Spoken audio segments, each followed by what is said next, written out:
And you're standing up there on this awards podium. You get your teammates with you, gold medals around our necks. It's a little insane. And you stand up there, and it's a very surreal moment. You're seeing the American flag being raised, you're hearing the national anthem, and you just think to yourself, just how long can I stay up here? Can I just hang out here, soak it all in for as long as possible? And then at one point, you realize that they do ask you to leave.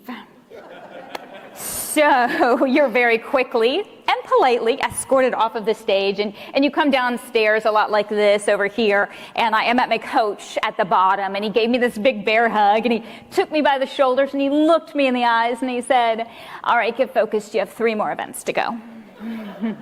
Yes, sir. But he was right. So for the Olympics, gymnastics, artistic gymnastics, can take up to 2 weeks of competition depending on what you've qualified for. And I had qualified for the all-around, where you compete on all 4 of the apparatus, the vault finals, and the balance beam. So I'm just getting started. So a couple days after the team competition, I go into the all-around, and I'm doing pretty well. Looking back, I was in first place, headed into the 3rd of 4 events. When it happened, even if you don't know much about gymnastics, in sports, stepping out of bounds, going over that white line, usually not great for your score. And that night, I just, after a tumbling pass on the floor exercise, I stepped right over that white line. I mean, just like right over that white line in that one step. That one step cost me any chance of a medal that night, and I was devastated. Absolutely heartbroken. Not that I ever think about it.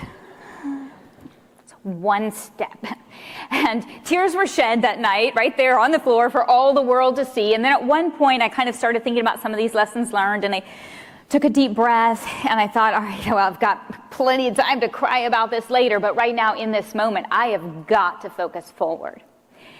And so I started to turn my sights to the vault event final. And a couple days after the all-around finish, I went into the vault final. I went up, I saluted the judge, I ran down that 70-foot runway fast as I could go, hurdled onto the springboard, and I flew right over the top of the vaulting horse and landed splat on my backside in front of, I guess it was most of the world watching at that moment. Don't worry if you missed it or you weren't born yet. You can relive that wonderful moment through the magic of YouTube over and over again. So there I am. I'm on the floor, splat. And my first thought was, what did I do? How did I mess that one up? And then the fear set in. And I spoke to my mom that night, because that's what you do. You call mom. So I spoke to her that night, and I just completely vented. Mom, I don't know what is going on. I had 2 incredible competitions during the team round. That's what I'm capable of. And then floor, I step out of bounds. That so rarely happens. And vault. I never missed this vault. It wasn't particularly difficult. I didn't miss it in training, other competitions, and then splat. And I went on, and now, Mom, what am I going to do? I have one last opportunity to bring home a medal for my country. The last 90 seconds of my entire Olympic career, and it all comes down to balance beam, 4 inches wide, the most feared event in all of gymnastics, and this is what I have to look forward to. And I was terrified. What if I fall? What if I fail? What if I let everybody down? Well, she stopped me there, and she said, let me just ask you one thing. Okay. Did you do the work? Did you do the work at other competitions and training? Did you do the work? And I thought about it, and I said, well, yes. I don't always get it right, but I always do the work. And she said, I know. And that's why I know that you can walk in that arena, head held high, confident in the fact that you have done everything you could possibly do up to that moment to get it right. Now, whatever happens after that's going to happen, but you can always be proud of the work you put in. Well, I thought about that all night, and on the evening of the balance beam final, I walked up, I saluted the judge for the last time of my Olympic career. I held my hands over the top of the beam for just a couple of extra seconds that night, took an extra deep breath, and I knew I just wanted to enjoy this moment. All of a sudden, I think that balance beam routine is probably the fastest 90 seconds of my entire life. All of a sudden, I'm at the end of the beam, I'm arms raised high, ready for the dismount. I said a little prayer, please God, let me land on my feet tonight. And I hurtled toward the end of the beam, one twist, two flips, and when I felt my feet hit the floor, and I realized I was standing up, it was just the most incredible mix of emotions. It was the joy and the excitement and the relief, and I saw my coaches, they were jumping up and down on the sidelines, and I think I saluted the judge, but who really knows at that point? In that moment, I didn't know what the score was. I didn't know if there was a medal, what color it might be. I just wanted to live in that moment. When all that hard work by me and by so many others, all that hard work pays off. If I'm ever in doubt about the importance of setting long-term and short-term goals, about getting back up after a fall, about believing in ourselves and what we can accomplish when we persevere, all I have to think of is that moment.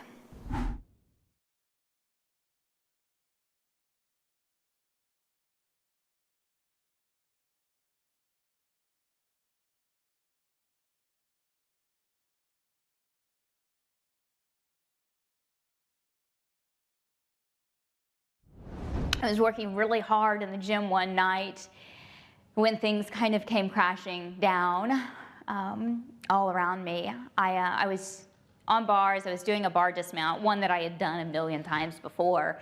And for whatever reason at night, I kind of pulled in. So I was coming around, and I just tapped my feet on the top bar. And all of a sudden, I was going toward my head from about 10 feet in the air. And I put my arms out to break the landing. Not a good idea. And I remember just the impact with the floor. And then I kind of rolled a little bit, and I saw my coach running over, peeling off his jacket, throwing it over my left arm so I wouldn't see it. And then it was just kind of this whirlwind. The pain set in, and I realized something was very, very wrong. So I just stayed down, and one of the gymnasts ran and got ice. Another one of my teammates took my grips off. I was kind of piled into the back of my coach's car and driven to the hospital. And when we got there, he had, I guess, called my parents and the team doctor, who happens to be an orthopedic surgeon. And we met all of them at the hospital. I was rushed in for x-rays and then sat waiting in a room to learn my fate. And I remember the doctor came in, and he knew me. He was in the gym a lot. So he said, well, okay, you've broken your arm, you've dislocated your elbow, but you've also broken a piece of bone off. So I'm going to put a cast on you for the next 6 weeks. And then I just kind of heard blah, blah, blah. And he said, okay. He must have seen some look on my face, like, that's not going to happen.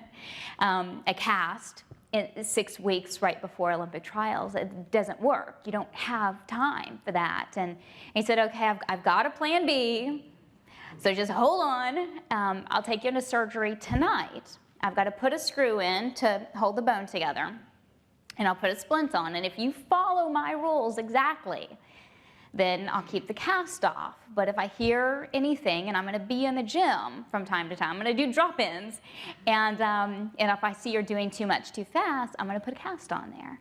And I said, okay, I will follow the rules, whatever it takes. I was just grasping at any hope that I possibly could. And I went into surgery that night, and as I was being wheeled out of the hospital the next afternoon with my parents, my coach was coming in as we were going out. And I'll never forget that moment. He looked down at me, and there are so many things he could have said at that moment. He could have said, oh, sweetie, I'm so sorry. These things happen, and maybe in another 4 years, which is an eternity for a 15-year-old, maybe would try for world championships, or it's just not, he could have said so many things at that point. He didn't say any of that stuff. He looked me straight in the eye and he said, looks like we got some work to do. I'll see you in the gym tomorrow. Yes, sir. And I did. That was a moment that was not only a turning point in my career, but it was a turning point in my life. It's a turning point that I look to when I face challenges like cancer and other big challenges in my life. That was that moment where he cleared out any pity party I had going on in my head. And he showed me that he believed in me. And that allowed me to believe in myself.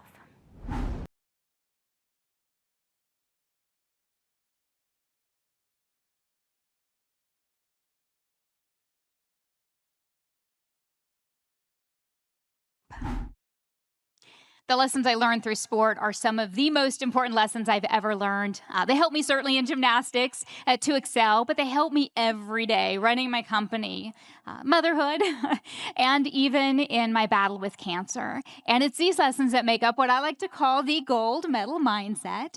And the great thing is, this is a mindset that anyone can achieve. I promise you do not have to wear a leotard.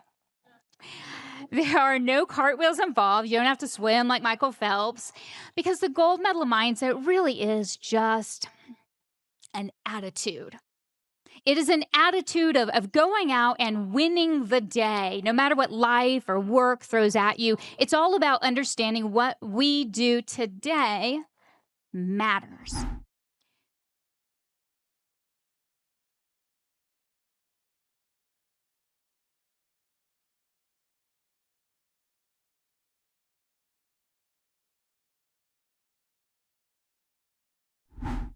It's easy to look back.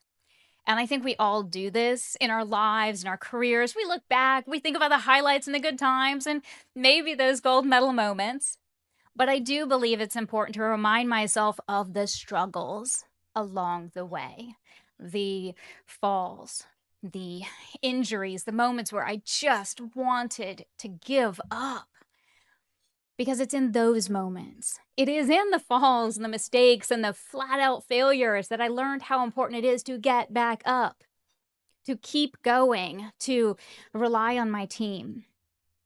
I learned very early in my career that I could not succeed if I wasn't willing to do the work each day. We can't give up every time we hit a rough patch. And I think at some point we all hit that wall in work, in life. You may feel burnt out. People will tell you, oh, there's no way that's going to work. You can't do it. It's too hard. It's not the right time. It's not your time. And sometimes we think these things to ourselves. Before the 1992 Olympics, that was my first opportunity to qualify for an Olympic Games. And I was so excited. I was working so hard.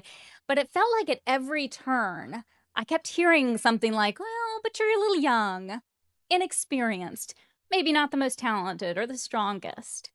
Well, 4 years later, I was over the hill. Make way for the new athletes coming along, the younger athletes. Sometimes it feels like you just can't win. And yes, we are all striving for more constantly. We want to be better and faster and more efficient in sport, in work. And yet we still let these negative thoughts seep in from time to time. The fact is that there will always be a reason why we won't succeed. But our job is to find those reasons every single day that we will succeed. Cling to those. I built my career on the belief that often success goes to those who simply refuse to give up.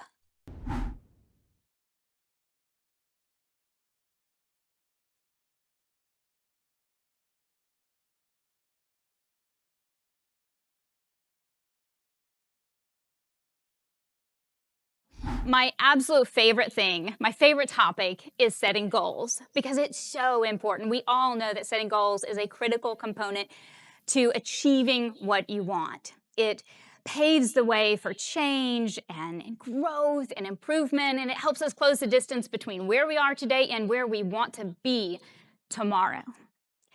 My coach that you saw on the video, Steve, he used to sit us down at the beginning of every season, and he would pass out these index cards. And so on one side, you had to write down your long-term goals. Now, when you're 9 years old, long-term is about a year away. It's about as far out as I got. But you had to write down your long-term goals. So I would write something like, I want to qualify for the state competition. Eventually, I would write, I want to represent the United States at the Olympic Games. Well, that's all well and good, but how are you going to get there? So we had to turn that card over and we had to painstakingly write down all of those things that we needed to achieve along the way. What were those short-term goals that would get us to that longer-term goal? So if I wanted to qualify for states, well, I had to get higher scores. So in order to get those higher scores, I had to learn more difficult skills. Well, how do you get more difficult skills? Well, I have to get stronger so I can learn those skills. So it was the push-ups and the sit-ups and the leg lifts. Those were the things that I could come in and I could work on at every single practice. Now, I know that everyone here, particularly in this room, understands the importance of setting goals, long-term goals and short-term goals and SMART goals. But I will tell you, as many goal-setting conversations as I've been a part of, the one thing that I find that's often left out of that conversation is the importance of follow-through. It's not enough to know what we need to do. We also have to get out and do what we need to do if we want to succeed. We cannot just write it on a list somewhere. We have to actively work the list every single day. The follow-through matters. And I love when I go out and I talk to athletes, but really when I talk to anyone, I love talking about what I call the sparkly leotard moment. Now, again, I have promised you no leotards actually involved. The sparkly leotard moment, it is just that moment where you get to shine. So maybe it's a breakthrough of some sort. Maybe it's something that finally works. It's a big presentation, whatever that is. For me, it was the day I did put on my sparkly leotard and I went out and I performed in front of thousands of people, all cheering me on. It was a great day. And it was a day that most people probably remember. But I'll also tell you this, it wasn't the most important day. I know that my most important days are usually not that glamorous. They're not that exciting. My most important days, they were back in that hot, sweaty, smelly, chalky gym, doing routine after routine after routine when nobody was watching. There were no lights and cameras. The fact is, the magic happens in the work that we do each and every day. And it really is the goals that keep us motivated to continue to do that work, even when we hit some really challenging times. My coach would always say, everyone has a dream. Everyone has a dream, but if you don't take the steps every single day to make it happen, it's always going to be just a dream.